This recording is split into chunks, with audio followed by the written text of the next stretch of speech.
गजाननं भूतगणाधिसेवितं कपित्थजम्बोफलचारुभक्षणम् उमासुतं शोकविनाशकारकं नमामि विघ्नेश्वरपादपङ्कजं।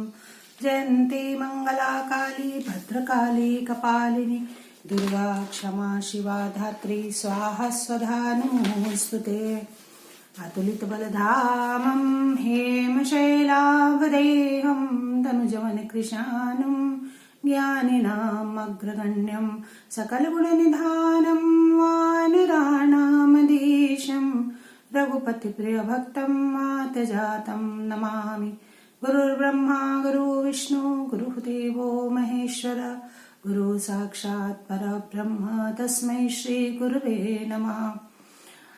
ओम जयंती मंगला काली भद्रकाली कपालिनी दुर्गा क्षमा शिवा धात्री स्वाहा स्वधा नमोस्तुते। वक्रतुंड महाकाय सूर्यकोटि समप्रभ निर्विघ्नं कुरु मे देव सर्वकार्येषु सर्वदा। उत्तिष्ठ गोविंद उत्तिष्ठ गरुडध्वज उत्तिष्ठ कमलाकांत त्रैलोक्य मंगलं कुरु। कृष्णाय वासुदेवाय देवकी नंदनाय च नंदगोपकुमाराय गोविंदाय नमो नमः। आज मैं कार्तिक व्रत के अंतिम 3 दिन की नियम महात्मा और विधि के बारे में बताऊंगी। ब्रह्मा जी कहते हैं जो पुरुष कार्तिक मास में प्रतिदिन पुरुष सूक्त के मंत्र के द्वारा भगवान विष्णु का पूजन करता है वह मोक्ष का भागी होता है। कार्तिक में ओम नमो नारायणाय इस मंत्र से हरि की आराधना करता है वह रोग शोक से रहित होकर वैकुंठ धाम को प्राप्त कर लेता है। कार्तिक मास में जो मनुष्य सहस्त्र नाम तथा गजेंद्र मोक्ष का पाठ करता है उसका फिर संसार में जन्म नहीं होता। जो कार्तिक मास में रात्रि के पिछले पहर में उठकर गजेंद्र मोक्ष का पाठ करता है और भगवान का गान करता है वह पितरों सहित श्वेत द्वीप में निवास करता है।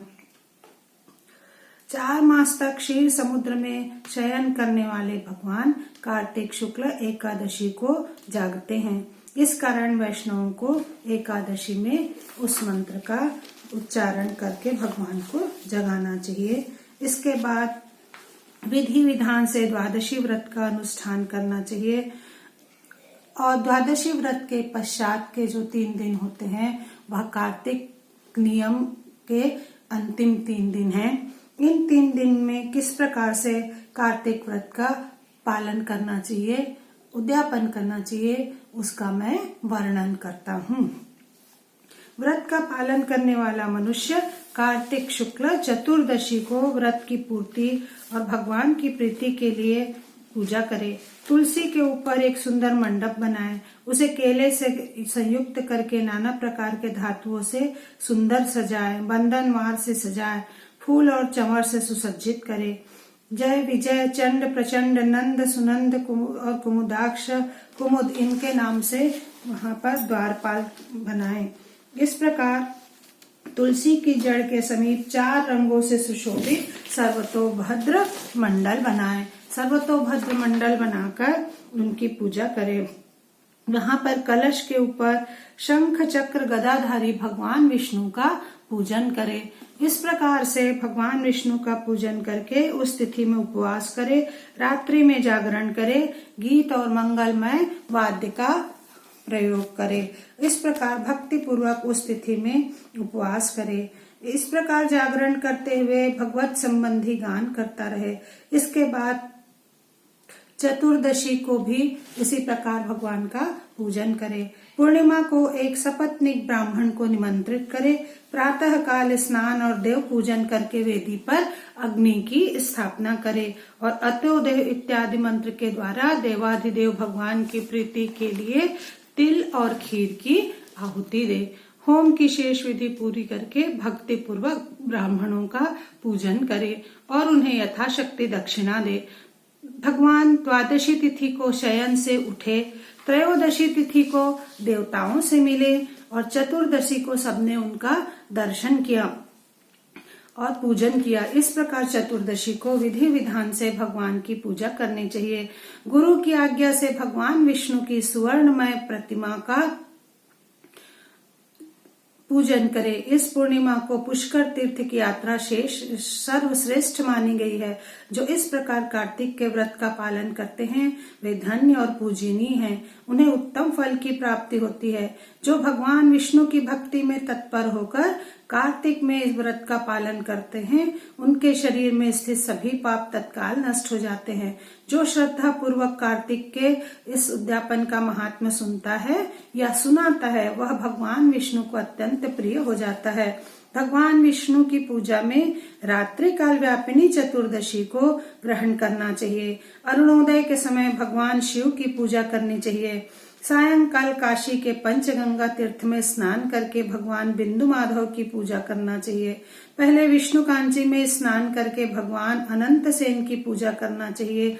फिर रुद्र काशी में स्नान करके ओंकारेश्वर के अग्नि तीर्थ में नहाकर भगवान नारायण की, रेतोदक में स्नान करके केदारेश्वर की, प्रयाग की यमुना में नहाकर भगवान वेणी माधव की और फिर गंगा में स्नान करके संगमेश्वर की पूजा करे। जो ऐसा करता है उसे सब प्रकार की संपत्तियां उसके अधीन हो जाती हैं। कार्तिक मास के शुक्ल पक्ष में जो अंतिम 3 पुण्यमयी तिथियां हैं वे त्रयोदशी, चतुर्दशी और पूर्णिमा कल्याण वाली मानी गई हैं। उनकी अति पुष्करणीय संज्ञा है। वे सब पापों का नाश करने वाली हैं। कार्तिक मास के जो 3 पुण्यमयी तिथि है त्रयोदशी, चतुर्दशी और पूर्णिमा, ये तीनों कल्याण करने वाली मानी गई हैं। उन्हें अति पुष्करणी संज्ञा कहते हैं। जो पूरे कार्तिक मास में स्नान करता है वह इन 3 तिथियों में उपवास करके स्नान करके विधि पूर्वक भगवान का पूजन करता है वह पूर्ण फल का प्राप्त भागी होता है। त्रयोदशी में समस्त वेद जागकर प्राणियों को पवित्र करते हैं। चतुर्दशी में यज्ञ और देवता सब जीवों को पावन बनाते हैं और पूर्णिमा में भगवान विष्णु से अधिष्ठित संपूर्ण श्रेष्ठ तीर्थ, ब्रह्मघाती, मदिरा पान करने वाले आदि सभी पातक प्राणियों को शुद्ध कर देते हैं। इस जो गृहस्थ उक्त 3 तिथियों में ब्राह्मण कुटुंब को भोजन कराता है वह अपने समस्त पितरों का उद्धार करके परम पद को प्राप्त होता है। जो कार्तिक के अंतिम 3 दिनों में गीता का पाठ करता है उसे प्रतिदिन अश्वमेध यज्ञ के फल की प्राप्ति होती है। जो उक्त 3 दिन विष्णु सहस्त्र नाम का पाठ करता है वह जल से कमल के पत्तों की भांति पापों में लिप्त नहीं होता। वैसा करने वाले कुछ मनुष्य और देवता और कुछ सिद्ध होते हैं। कार्तिक मास की अंतिम 3 तिथियों में सब पुण्यों का उदय होता है।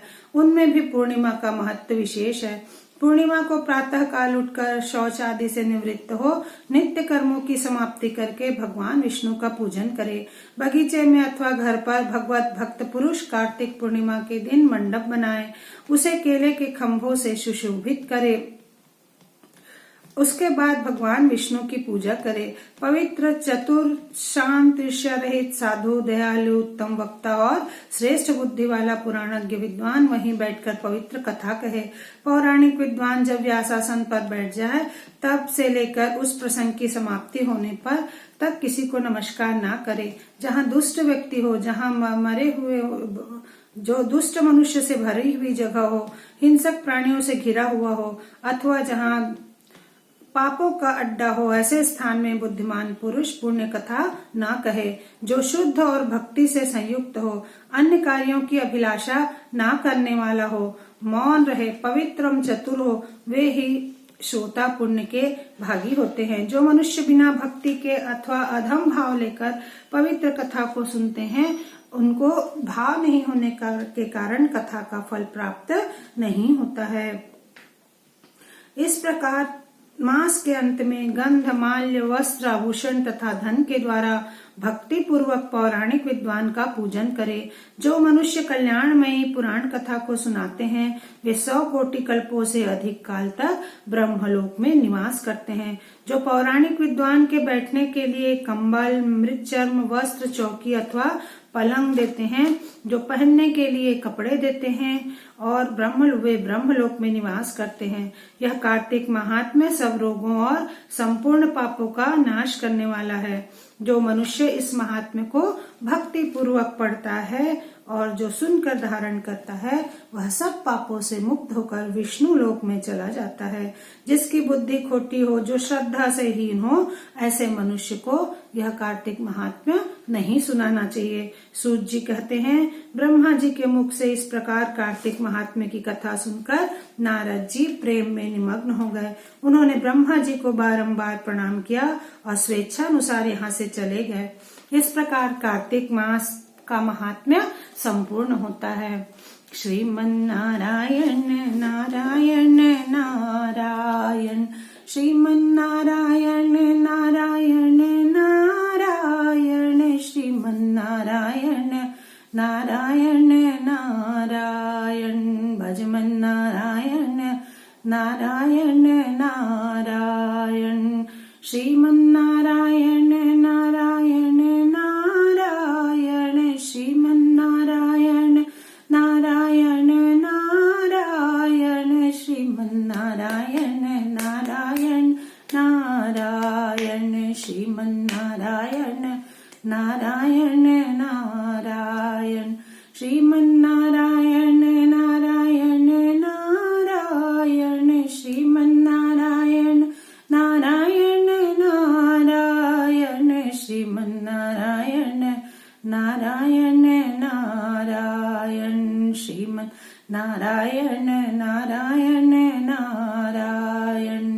हरे कृष्ण कृष्ण कृष्ण हरे हरे, हरे राम राम राम हरे हरे, हरे कृष्ण कृष्ण कृष्ण हरे हरे, हरे राम राम राम हरे हरे, हरे कृष्ण कृष्ण कृष्ण हरे हरे, हरे राम राम राम हरे हरे।